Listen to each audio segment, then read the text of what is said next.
TV 틀면 주구장창 많이 나와요. 뭐 하고 있는지 아세요 지금? 올림픽, 그러니까 올림픽. TV 집에 있으시죠? 다. TV 틀면 어디고 간에 그냥 올림픽 얘기로 많이 나오더라고요. 동계 올림픽 얘기라고 해가지고 스케이트, 빙판 위에서, 얼음판 위에서 스케이트 타고, 썰매 타고, 그런 거예요. 동계올림픽을 지금 중국에 있는 베이징이라는 데서 하고 있는데, 우리나라 국가대표 선수들이 가서 아주 그냥 땀을 흘려가면서, 정말 보면, 막 애간장이 녹을 정도로, 얼마나 그렇게 참 속 피우는지 모르겠어요. 잘하기도 하고요. 근데 참, 뉴스를 보니까, 저도 더 좀 경기를 챙겨 볼 때도 있는데, 보니까 막 속이 아닐 때가 많더라고요. 특히 이번올림픽은 아주 속이 뒤집어져요. 아시죠? 중국에서 하는데 그렇게나 좀 거시기한 거예요. 근데 중국 선수들만 특별히 더 이뻐해주고 우리나라 선수들은 왜 그렇게 미워했는지 모르겠는데 지네들이 밀어놓고 밀린 우리가 탈락이 돼요. 화딱지 나죠. 이런 일이 어딨냐고요. 아무튼 좀 너무 황당하다 싶은 일들도 덜어 있어가지고 보면서 참 너무하다 싶은 생각이 들기도 했었는데요. 그래서 그렇든 저렇든 이제 경기들을 챙겨보는데 며칠 전에는요 저희 딸들이랑 같이 이제 경기를 또 하나 챙겨보고 있었어요. 어떤 경기였냐면 아실지 모르겠는데 컬링이라고 있어요. 컬링이라고요. 영미, 그 영미. 여튼, 아시는 분도 계실 텐데, 컬링이라는 게 있더라고요. 이 컬링이 뭐냐면, 이렇게 하는 거예요. 아마 보셨을 것 같은데. 네. 이런 맷돌같이 생긴 거 있잖아요.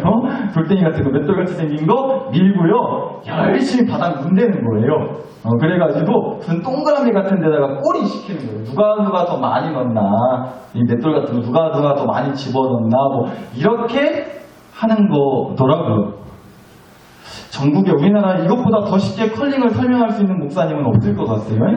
맷돌 같은 거 바닥에 문대서 꼬리 시키는 거예요, 한마디로. 그런 걸 컬링이라고 하는 게 있는데, 저희 딸들이랑 이 컬링 경기를 좀 보고 있었어요. 우리나라 이제 선수들이 출전하는 컬링 경기를 보고 있었는데, 역시나 이런 장면들만 계속 나와요. 근데 저희 딸들이 보고서 딱 이 한마디 하더라고요. 와, 진짜 청도 잘한다. 영상 보셨지만 선수들이 진짜 팔 빠지도록 바닥 문대고 그러고 있잖아요. 제가 알기로는 이게 이제 맷돌같이 생긴 거 그거요. 방향이나 속도를 이제 조절하기 위해서 그렇게 하는 걸로 저는 알고 있거든요. 근데 저희 딸들의 눈에는 이제 이렇게 보이는 거죠. 그냥 걸레질 하는 거예요. 그냥 엄마가 집 청소할 때 걸레질 하는 것처럼 그냥 청소하는 것처럼 이제 지들 눈에는 보인다는 거죠. 청소 안 해가지고 맨날 그렇게 엄마 아빠한테 겁나게 뭐라 들어서 저렇게 바닥 문대는 거 보면 청소하는 거구나라고 생각을 하는 것 같다는 생각이 좀 들었어요. 원래 그렇잖아요. 어지럽히는 사람 따로 있고 치우는 사람 따로 있고 딸들이 얼마나 그냥 온종일 사방팔방 진짜 더럽히고 어지럽힌지 모르겠어요. 제가 또 은근히 좀 깔끔하거든요. 모르는 눈치들이실 것 같은데 제가 청소했다면 또 좀 자기합니다. 안 해서 그렇지 막상 하면 겁나게 잘해요. 만약에 혹시 여러분 집 청소해야겠는데 그래서 말씀드리는 건데 혹시라도 집 청소해야겠는데 제 시간도 없고 그냥 허리도 아프고 어디가 아프고 쑤셔가지고 청소 못하겠다 하시면 그때도 교회로 전화 주시면 되세요. 그러니까 제가 청소 신방도 이참에 한번 준비해봐야겠다는 생각이 들었거든요. 제가 가가지고 진짜 청소가 뭔지 제대로 보여드리도록 하겠습니다. 아셨죠? 대신 1시간에 3만원입니다. 요새 용돈이 많이 좀 부족해갖고 제가 여튼간에 아무튼 그런 생각까지 좀 들었어요. 근데 제가 뭔 얘기를 하려고 그러면요, 제가 이 컬링 경기를 보면서 저희 딸들은 청도 잘한다 하는 그 얘기를 딱 듣는데요, 그 말도 은혜가 팍 되더라는 겁니다. 또 생뚱맞게 컬링 얘기하다가 청소 얘기하다가 어느 데서 또 은혜를 받나 뭘 하실지 모르겠는데 한번 잘 들어봐 주세요. 이 며칠 동안 이제 계속해서 우리가 올 한 해 며칠 구호로 주시니 오늘도 우리는 천국 노래잖아. 이 구호를 가지고 얘기를 하고 있는데 오늘이 아마 마지막 시간이 될 것 같은데 오늘은 특별히요. 앞에 또 노랗게 칠해놨습니다. 이 구호 중에서도 천국 노래 자랑 끝에쯤에요. 천국 노래 자랑이라는 말을 가지고서 함께 이제 주신 말씀 놓고 생각해 보려고 하는데 앞서 컬링 얘기 말씀드렸지만 우리 이제 컬링을 예로 들자면 또 저희 딸들 말대로 하자면 열심히 그렇게 청소해서 바닥을 닦아내듯이요. 어쩌면 찬송이라는 것도 그런 거 같다라는 마음이 좀 들었어요. 청소하듯이 좀 닦아내야 할 수 있는 게 찬송이겠다라는 그런 뭔가 은혜를 주셨다는 거죠. 뭔 얘기냐, 찬송할 때 빗자루 들고 걸레질 해야 된다는 거냐, 청소라고 하면 아주 그냥 심해지겠는데 뭔 청소 타령이냐고 하실지 모르겠는데 째려보지 마시고 잘 들어봐 주시기 바랍니다. 여러분, 우리가 이제 구호를 천국 노래 자랑이라고 했는데요. 이 구호를 좀 더 정확히 아셔야 될 게 있는데, 지난주에도 말씀을 드렸지만 이 천국 노래 자랑이라는 구호가 아시다시피 전국 노래 자랑에서 따온 거라고 했잖아요. 근데 여러분, 이 전국 노래 자랑이 뭐예요? 뭐 하는 거죠? 그런 거 아니겠어요? 뭐 아시다시피 말 그대로 전국에서 노래깨나 한다고 하는 사람들이 서로 나와가지고 내가 이만큼이나 노래한다고, 내가 이렇게나 노래를 기똥차게 잘한다고, 나도 내 노래 좀 들어봐 달라고, 뭐 그렇게 말 그대로 자랑하러 나오는 거잖아요. 근데 단순히 자랑으로만 끝나지 않죠. 그 사람들 나오면 뭐예요?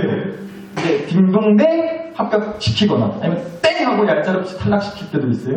그래가지고 합격한 사람들 또 어떻게 해요?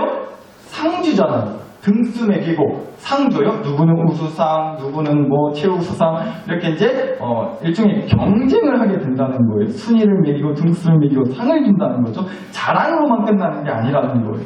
일종의 경기 갖고 대회를 치른다는 느낌이 든다는 거죠. 근데 여러분, 정확히 아셔야 될 게 있다고. 우리가 이제 전국 노래 자랑은 그런 거 맞아요. 자랑만 하는 게 아니고 자랑으로만 끝나는 게 아니라 뭔가 등수를 매기고 점수를 매기고 합격과 불합격을 따지는데, 천국 노래 자랑은 그런 게 아니라는 거죠. 천국 노래 자랑은 다르다는 거예요. 우리가 하겠다고 그렇게 외쳐대는 이 천국 노래 자랑은요, 그렇지 않고요. 누가 잘하나 경쟁하고 등수 매겨서 상 주고 그런 거 아니고요. 말 그대로 천국 노래 자랑이라는 거예요. 말 그대로 천국을 노래로 자랑하자는 겁니다. 그리고 천국의 주인장 되시는 누구? 우리 하나님을 자랑하자는 얘기인 거예요. 말 그대로 천국 노래 자랑. 그러니까 우리가 이걸 마치 무슨 컬링 하듯이, 바닥 문대듯이, 청소하듯이 찬송을 생각할 때도요, 또 찬송을 실제로 할 때도요, 이 마음을 좀 닦아냈으면 좋겠다는 거예요. 컬링 하듯이, 바닥 닦듯이 이 마음을 닦고 닦아내고 찬송하자는 거죠. 어떤 마음? 잘해야 한다. 잘 불러야 된다. 물론 하나님을 자랑하는 노래이기 때문에 더 고운 목소리로, 더 뛰어난 노래 실력으로 찬송하면 좋아요. 얼마나 좋겠어요. 그런데 꼭 잘해야 되는 건 아니라는 거예요. 꼭 노래를 잘 불러야만 그게 찬송이고, 그런 찬송만 할 수 있다는 게 아니라는 거죠. 뭐시 노래에 좀 소질이 좀 있고 목청 좋은 사람만, 노래 꽤나 잘한다고 하는 사람만, 진짜로 전국 노래자랑 같은 데 나가가지고 1등 할 실력이 있는 사람만, 그런 사람만 천국 자랑하고 하나님을 자랑할 수 있는 게 아니라는 마음인 겁니다.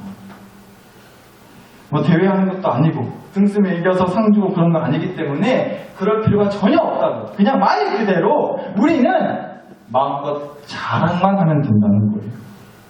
그러니까 한마디로 잘하려고 하지 마시고 구호 그대로 자랑하려고 하는 마음 하나면 그게 찬송이 된다는 거예요. 잘하려고 하지 마시고 하나님을, 이 천국을 자랑하고 싶은 마음 하나면 그거 충분히 찬송된다는 겁니다. 근데 여러분, 그럼 뭘 자랑하느냐 질문해 봐야겠죠?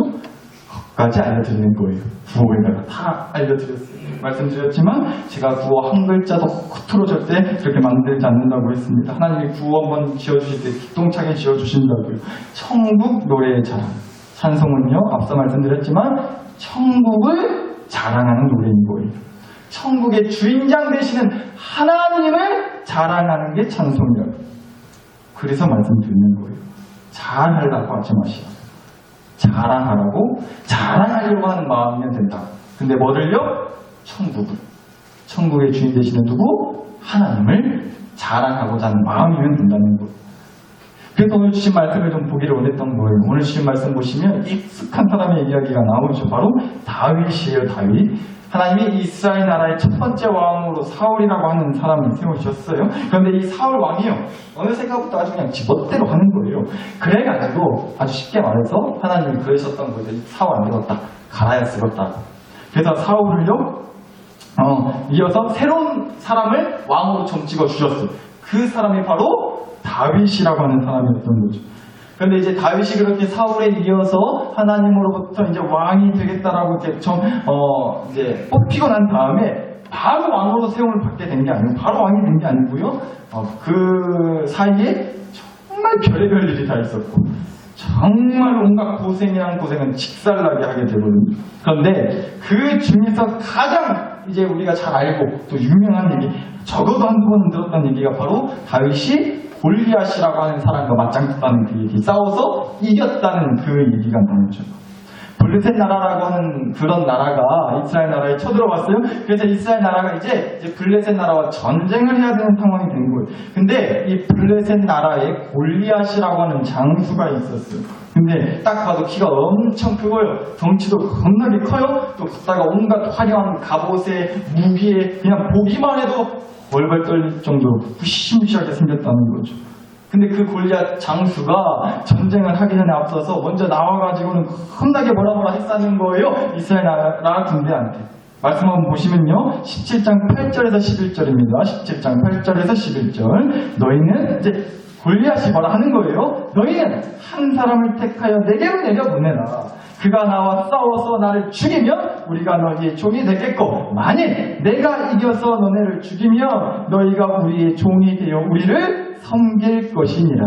골리앗이 또 이르되 내가 오늘 이스라엘의 군대를 모욕하였으니 니네가 사람을 보내서 나와 더불어 싸우게 하라 한지라. 하니까요, 사울과 온 이스라엘이 블레셋 사람이 그 말을 듣고 놀라 크게 보였어요. 두려워했다는 거예요. 골리앗이 이렇게나 겁을 줬다는 거죠. 일단 나랑 1대1로 먼저 맞짱 한번 뜨자고. 니네 나라에서 제일 싸움 잘한다고 하는 사람 한 명 뽑아가지고 나와보라고. 내가 그냥 해주라니까 하면서 막 겁을 줬다는 거예요. 이러고 40일을 버텼어요, 골리앗이 이스라엘 군대 앞에서. 제가 이 말씀을 보는데요, 솔직히 이런 생각 들더라고요. 만약에 제가 그 자리에 있었다면요, 제가 먼저 앞장서서 나갔을 것 같아요. 그죠? 저 같은 사람이 나가야죠. 어디 하나님의 군대를 그렇게 무시할 수 있냐고. 대가리만 오지게 큰 게. 돼지 같은 놈이 골리앗이 나와서 뭐라고 씨부렸었냐고. 내가 가만히 있지 못했다고. 제가 그렇게 앞장서서 나갈 거예요. 근데 여러분 눈치가 딱 봐도 마스크지로 뭔가 비웃는 것 같으시는 것 같은데, 아니 제가 이래 소식적에 왕년에요 18대1로 싸워서 이겼던 사람입니다. 또 못 믿으시는 분이신데, 물론 그래요. 18대1로 싸울 때 그 18명 중에 한 사람이 이기는 했어요. 원수를 사랑해야죠. 제가 정말로 농담 삼아 말씀드리는 거란 거 이미 다 아시고 계시겠지만, 정말 좀 그런 마음이 들 법하잖아요. 하루 이틀도 아니고 40일씩이나 한 달이 넘도록 웬 돼지 같은 놈이 앞에 나와가지고 막 그렇게 우리를 무시하는 말을 하는데, 누구라도 앞장서서 나가서 싸워야 되지 않았겠냐고요. 근데 아무도 나서지 못하는 거예요. 너무나 무서워서 벌벌 떠는 마음에 아무도 나가지 못하고 그러고만 있었다는 거죠. 그런데 바로 그때 영처럼 나타난 한 사람이 있었던 거예요. 한 소년이 있었어요. 그게 누구죠? 바로 다윗이었어요. 다윗. 그리고는 뭐 이렇게 들어보셨던 것처럼 다윗이요, 그렇게 나가서요, 골리앗을 그냥 때려 눕혔어요. 칼이며 창이며 이렇다 할 무기 하나 들고 나가지 않았거든요. 그저 돌멩이 몇 개 들고 나갔는데, 골리앗 맞박에다 그 돌을 그냥 한 방에 맞춰가지고 골리앗을 때려 눕히고, 그리고 단칼에 골리앗 칼을 딱 뺏어가지고는 그 골리앗의 머리를 베어서 이렇게 승리하고는요, 그 분위기에 이스라엘 나라가 이제 전쟁에서 승리하게 됐다는 게 이 이야기의 결론이죠. 그런데 여러분, 이 얘기를 보시면 실은요, 다윗이 골리앗이랑 그렇게 맞짱 뜨러 나가기 전에 먼저 이런 시간이 있었어요. 어떤 시간이냐면, 당시 이스라엘 나라의 왕이었던 그 사울 왕한테 다윗이 먼저 면접 보러 갔던 게 있거든요. 면접 보러 간 거예요. 사울 왕을 먼저 만나게 됐어요. 그리고 사울 왕이 오케이, 야, 네가 나가도 되겠다. 너 나가라. 그렇게 말을 하거든요, 다윗한테. 그러면서 이렇게 했어요. 자기 갑옷이랑 뭐 무기나 이런 거를 다 씌워준 거예요, 다윗한테. 갑옷도 입히고 투구도 씌우고 헬멧이요 씌우고 칼도 주고 다윗한테 그렇게 이제 싸워서 이기려면 무기가 필요하지 않겠나 싶어서 다 그렇게 이제 준비물을 챙겨 주었어요. 그런데 당시 다윗의 나이가 10대 소년이었어요. 10대 소년. 정확히 몇 살이었는지는 알 수 없지만 10대 소년이었어요. 한 지금으로 치면 17? 보통 그렇게들 얘기를 하는데 일단 중고등학생 정도의 나이였다고 말을 해요. 근데 참 다윗이요. 그래서인지 모르겠는데 징하게도 말 안 들었던 거예요. 갑옷이 불편하다는 거예요. 안 입고 가란다고 버티렸어요. 그러고는 한사코 다 벗어 제끼고 나간 거예요. 그러고 보면 한말로 참말로 우리 학생들 말 징하게 안 듣는 것 같아요. 그쵸? 절대 우리 학생들 보고 한 말 아니에요. 추운 때 잠바 좀 입으라고. 요새 겨울 잠바, 패딩 잠바 한두 푼에요? 그냥 10만원 훌쩍 넘잖아요. 기껏 생각해서 하나 비싼 거 사줬더만 7릴레, 8릴레 사방군데 벗어 제끼고 가고 교회에서도 지금 우리 학생들 잠바 몇 개를 제가 얻어 입었는지 모릅니다. 목사님을 그렇게나 끈질기게 생각해줘요. 우리 학생들이 옷들을 무슨 뱀도 아니고 허물 붙듯이 매주일이면 놓고 하더라고요. 그냥 뭐 옷이고 뭐고 뭐 자기 거 물건 그냥 사방 팔방 아무데나 두는 거예요. 아이 좀 입으라고 좀 가져가라고 챙겨가라고 해도 말 안 들어요. 우리 학생들 하는 얘기 아니에요? 뭐 그런 애들이 있어요. 근데 다윗이 꼭 그 짝이었다니까요. 아이 너 그렇게 맨몸으로 나갔다가 아이 네가 어떻게 네 힘으로 그 어린 것이 이거라도 챙겨 입고 나가라고 이거라도 무기 챙겨서 가라고 그렇게 어른들이 기껏 생각해서 그것도 사울이 자기 거 줬어요. 왕의 갑옷과 무기를 함부로 누구한테 주겠냐고요. 기껏 생각해서 왕이 입는 갑옷 얼마나 특별히 그러니까 더 짱짱했겠어요. 왕이 쓰는 무기 얼마나 더 그 무기가 강력했겠냐고. 그런데 다 한사코 벗어제끼고 나간 거에 말 징하게 안 들었던 거죠. 근데 여러분 정말로 다윗이 중2병 걸려서 고3병 걸려서 어린 10대 학생의 마음에 어른들 말 잔소리 같아가지고 아이 됐다고 싫다고 아 왜요 하고 그렇게 나간 건 아니었겠죠. 당연히 다윗한테는 그만큼의 배짱이 있었던 거예요. 그냥 어른들 말 듣기 싫어서 막 그냥 그런 게 뿌리친 게 아니라 자신이 있었다는 거죠. 다윗은 왜요? 어째서요? 말씀 좀 볼게요. 17장 34절 35절입니다 17장 34절 다윗이 사울에게 말하되 주의 종이 아버지의 양을 지킬 때에 사자나 곰이 와서 양떼에서 새끼를 물어가면 내가 따라가서 그것을 치고 그 입에서 새끼를 건져내었고 그것이 일어나 나를 해하고자 하면 내가 그 수염을 잡고 그것을 쳐 죽였나이다 라고 하면서요. 이어서 37절을 보시면 37절 또 다윗이 이르되 여호와께서 나를 사자의 발톱과 곰의 발톱에서 건져내셨은즉 나를 이 블레셋 사람의 손에서도 건져내시리이다. 사울이 다윗에게 이르되 가라 여호와께서 너와 함께 계시기를 원하노라라는 말씀이 나와요.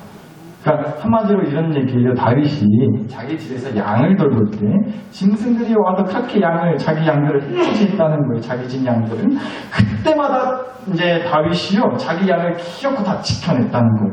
그런 일종의 무용담을 지금 왕 앞에서 면접 보면서 얘기한 거예요. 내가 이런 사람이라고. 근데 다윗이 그렇게 자기 자랑만 하려고 하는 얘기가 아니라요. 그 말을 쭉 끝까지 들어보니까 결국은 이 자랑했던 거죠. 하나님이 지켜주셨다고. 그런 일이 있었는데 하나님이 살려주셨다고. 하나님이 도와주셨다고. 한마디로 하나님 자랑했다는 거죠. 다윗이. 자기 자랑이 아니라 나 이렇게도 했었다고. 나 이런 일도 있었다고. 자기 자랑이 아니라 자기가 그렇게나 대단한 일을 할 수 있었던 것은 대단하신 하나님의 대단하신 능력 덕분이었다는 그 대단하신 하나님을 그렇게 대단히도 자랑했던 거예요. 하나님 자랑했다고요. 한마디. 이 하나님을 향한 자랑스러움에서 나오는 배짱이 있었기 때문에 그런 자신감이 있었기 때문에 다윗은 갑옷이 필요 없었던 거예요. 칼, 창, 총이 있었다 하더라도 안 들고 나갔을 거예요. 무기 필요 없어요. 길바닥에 굴러다니는 돌멩이 몇 개면 충분해요. 그거 없어도 게임 끝이라고 생각하고 나갔을 거예요. 왜요? 자기한테는 그 자랑스러운 하나님이라는 무기가 있었기 때문에. 그래서 다윗은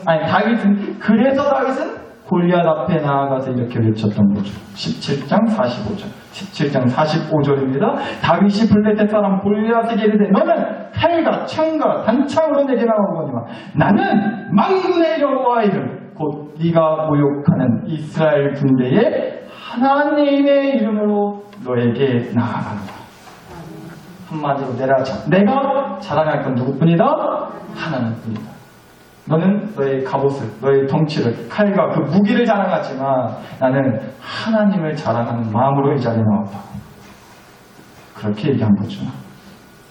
그런데 여러분, 제가 오늘 굳이 익히 잘하는, 익숙히 들어봤을 법한 이 얘기를 굳이 또 왜 말씀을 드리느냐? 저는 이 말씀을 다시 보는데요. 이 말씀이야말로 이게 바로 찬송이다라는 그런 은혜를 주셨기 때문에 그랬습니다. 여러분 사실 다윗이야말로 원조 미스터 트롯이었어요. 원조 미스터 트롯. 구약시대 당시의 임영웅이 다윗이 바로 그런 사람이었거든요. 우리 임시가 오늘 자랑 임영웅이요. 임영웅이 구약시대의 임영웅 같은 사람이 바로 다윗이었단 말이에요. 왜냐하면 실은 다윗이요 골리앗과 그렇게 맞짱 뜨기 위해서 사울왕 앞에 불려갔을 때 면접 보러 갔을 때 이미 그 전에 다윗은 사실 사울왕을 여러 번 만난 적이 있거든요. 말씀을 드렸지만 사울왕이요 하나님 말씀을 그렇게도 안 들어가가지고 지멋대로 하기 시작하면서요 하나님이 사울왕을 매일같이 그렇게 악한 영이 임하게 하도록 해서 사울왕한테 하나님이 그렇게 사울왕을 매일같이 괴롭게 만드셨거든요. 그래서 이제 사울왕의 밑에 있던 신하들이 기껏 생각하는 게 뭐였냐면 음악 치료였어요. 자기 왕을 위해서 어떻게 하면 저 왕의 괴로움을 덜어드릴 수 있을까 고민을 하고 생각해서 낸 결론이 뭐였냐? 음악 치료를 드려보자. 이제 음악을 틀어가지고 음악을 통해서 왕의 괴로움을 좀 어떻게 좀 덜어내줄 수 있지 않겠냐라고 생각을 한 거예요. 그래서 사람을 뽑아요. 음악하는 사람. 그렇게 뽑힌 사람이 바로 그 당시 구약시대의 임영웅이, 구약시대의 송가인이 바로 다윗이었다는 거죠. 그리고 나서 이제 다윗이 사울왕 앞에 불려갑니다. 그리고는요, 이 다윗이 매일같이 사울왕이 부르면 악기 연주를 했어요. 말씀 찾아보니까 수금이라는 악기를 했다고, 쳤다고 나오더라고요. 이렇게 생겼어요. 실제로 이렇게 생겼다고 합니다. 요즘 악기로 보면 하프라는 거 있는데, 줄 뜯는다 그러더라고요. 그래서 그 줄을 가지고서 막 음악 소리를 내는 그런 악기가 있어요. 근데 그 모양과 굉장히 비슷하다고 해요. 수금. 돈 걷는 거 말고요. 그 수금 말고 수금이라고 하는 악기를 그렇게나 다윗이 연주를 잘했다고 말씀이 나와요. 그래서 이제 사울 왕 앞에서 이제 다윗이 그렇게 연주를 하는 거죠. 그랬더니요. 말씀 보니까 16장 23절이요. 16장 23절. 하나님께서 부리시는 악령 사울에게 이를 때에 다윗이 수금을 들고 와서 손으로 판즉 사울이 상쾌하여 낫고 악령이 그에게서 떠나더라라고 나와요. 그 악기 연주에 그야말로 신통방통한 은혜가 있었다는 거죠. 사울 왕이요 그 다윗의 악기 연주만 들으면 괜찮아지는 거예요. 그랬더니 16장 21절 다윗이 사울에게 이르되 그 앞에 오셔 섬에 사울이 그를 크게 사랑하여 자기의 우비를 드는 자로 삼았다고 나왔어요. 사울 왕이 매일같이 그렇게 악기 연주해 주니까 얼마나 이쁘고 고마웠겠어요. 사랑스러울 정도였다고 하잖아요. 그 정도로 다윗을 아꼈어요. 그런데 그래서 어떻게 했다고요? 다윗은 자기의 뭐 드는 자? 무기를 드는 자로 삼았다고 나와요. 그러니까 여러분 이런 거죠. 사울 왕은요 어떻게든 그렇게 다윗한테 툭하면 뭐 주려고 했던 거예요. 그러니까 무기 주려고 한 거예요. 무기. 골리앗이랑 맞짱 들어갈 때도 무기 주려고 했고 악기 연주로 자기 마음을 달래줄 때도 무기 드는 자로 삼으려고 했고 여튼간에 사울 왕은 다윗하면 무기였어요. 다윗 떠올리면 무기였어요. 어쩌면 그런 것 같습니다. 다시 말하면 사울 왕의 최고의 자랑은 그러니까 무기였던 게 아닌가 싶어요. 자기가 줄 수 있는 최고의 자랑은 자기가 드러내고 보일 수 있는 최고의 자랑은 사울 왕은요 그 무기였던 것은 아닌가 모르겠어요. 그래서 그 무기들을 그렇게 얘기하는 거죠. 그 무기들을 어쩌면 그렇게 자랑하는 거죠 다윗한테. 그런데 사울 왕은 몰랐던 거예요. 다윗은 그런 무기가 필요치 않았다는 거예요. 다윗은 이미 차고 넘치게 자랑할 만한 무기가 있었다는 것을 몰랐던 거예요. 그런 세상에서 인정해주고 세상에서 자랑거리로 지켜 세워주는 그런 무기 따위는 감히 명함도 내밀 수 없을 정도의 아주 막강한 무기, 진짜 자랑거리가 되는 무기, 다윗한테는 있었잖아요. 누구요? 하나님이요. 하나님이라는 무기가 있었단 말이에요. 다윗한테는 하나님이라는 그 자랑거리가 있었다고요. 다윗한테는 그걸 몰랐던 거죠. 사울은 사실은 알았는데 자기도 까먹게 된 거죠.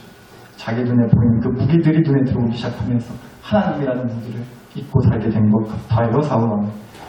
그러니까 사랑하는 나사렛 교회 식구 여러분, 오늘 제가 익히 잘 아는 이 다윗과 골리앗 얘기를 또 하나의 찬송 얘기다라고 말씀을 드리는 이유는요, 다윗이요, 골리앗과 대결하는 그 자리를 평소 자신이 연주하던 그 수금이라는 악기만 안 들고 나갔을 뿐, 마치 그 수금 악기를 가지고 나가서 하나님을 연주하는, 하나님을 자랑하는 그런 찬송의 자리로 만들었기 때문에 저는 이 이야기가 찬송의 얘기로 보인다는 거예요. 그러니까 여러분, 찬송은 그런 거라는 거죠. 하나님을 드러내는 거예요. 그럴 수밖에 없죠. 찬송 설교 시작했던 첫 시간에 이 말씀 드렸잖아요. 찬송은 하나님께 내 마음을 뭐 하는 거다? 정하는 거라고요. 하나님의 마음을 정하고서 하는 노래니까 그 노래에 당연히 하나님이 드러날 수밖에 없죠. 하나님만 드러나야 되는 거죠. 하나님께 정해서 불러드리는 노래니까. 그런데 마치 그런 찬송을 하듯이, 그런 찬송을 하는 수금 악기를 연주하듯이 다윗은 골리앗 앞에서도 하나님을 찬송하면서 하나님을 드러냈고 하나님을 자랑했다는 겁니다. 그래서 외쳤다고요. 나는 만군의 여호와의 이름 곧 네가 모욕한 이스라엘 군대의 하나님의 이름으로 나아간다. 물론 찬송 노래 잘하면 좋아요. 악기 연주 잘하면 좋죠. 이왕 하는 거. 근데 꼭 그렇지 않아도 괜찮다는 거예요.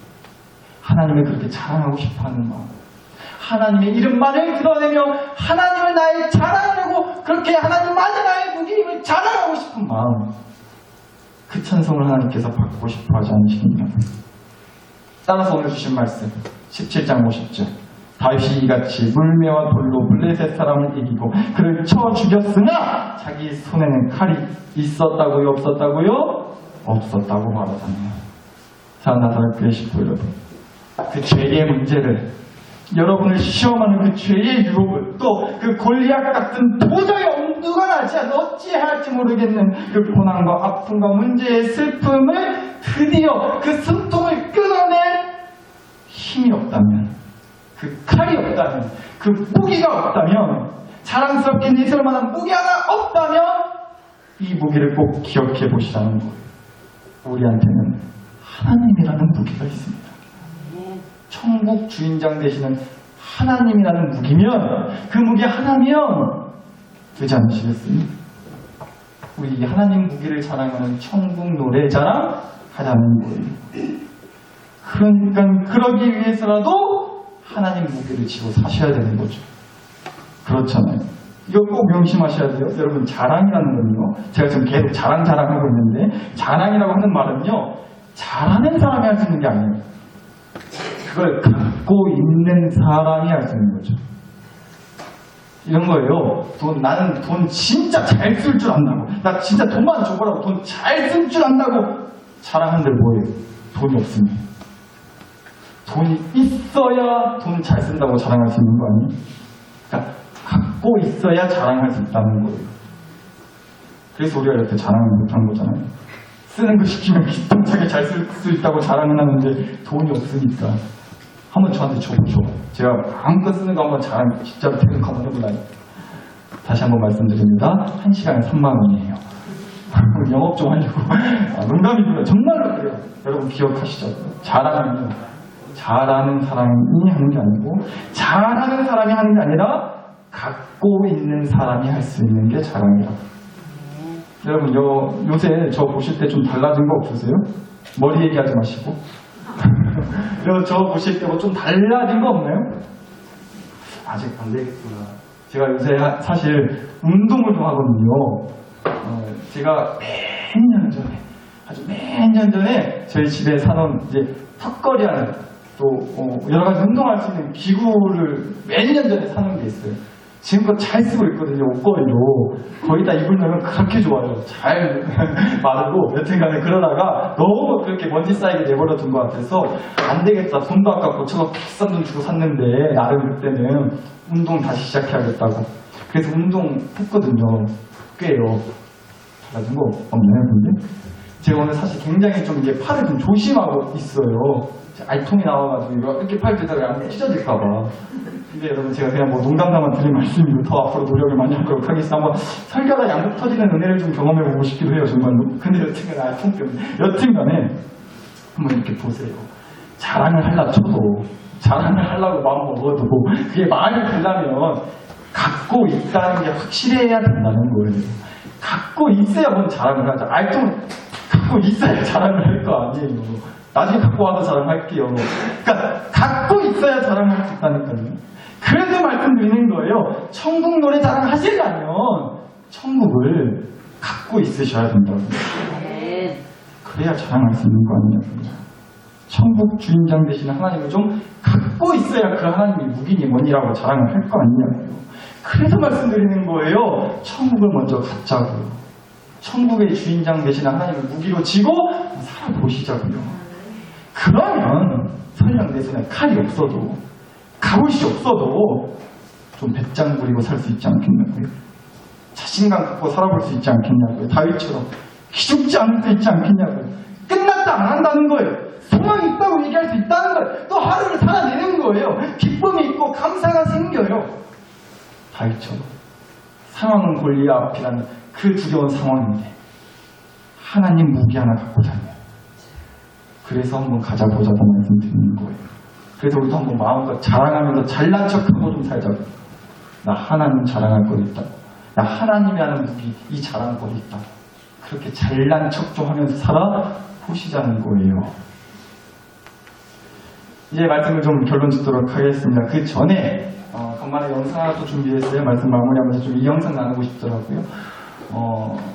그 KBS에서 하는 프로그램 중에 부르의 명곡이라고 있는데 아마 보시는 분 계실 거예요. 토요일 저녁쯤에 하는데 가수들 나와서 노래하는 거예요. 그것도 역시 다 노래네요. 전국 노래자랑처럼. 여튼간에 이제 노래를 하는 그런 프로그램인데 특별히 어느 날은 이제 연예인들 가수들이 자기 부모님 혹은 가족과 같이 나와서 이제 노래를 하는 그런 날이 있었어요. 어느 한 이제 젊은 이 남자 아이돌이라고 하는 그 가수가 젊은 남자 가수가 자기 아버지랑 같이 나왔어요. 그래서 노래를 하는 무대가 있더라고요. 그거 잠깐 보시고 결론 짓도록 하겠습니다. 잠깐 한번 보시도록 하겠습니다. 어떻게 보셨을지 모르겠어요.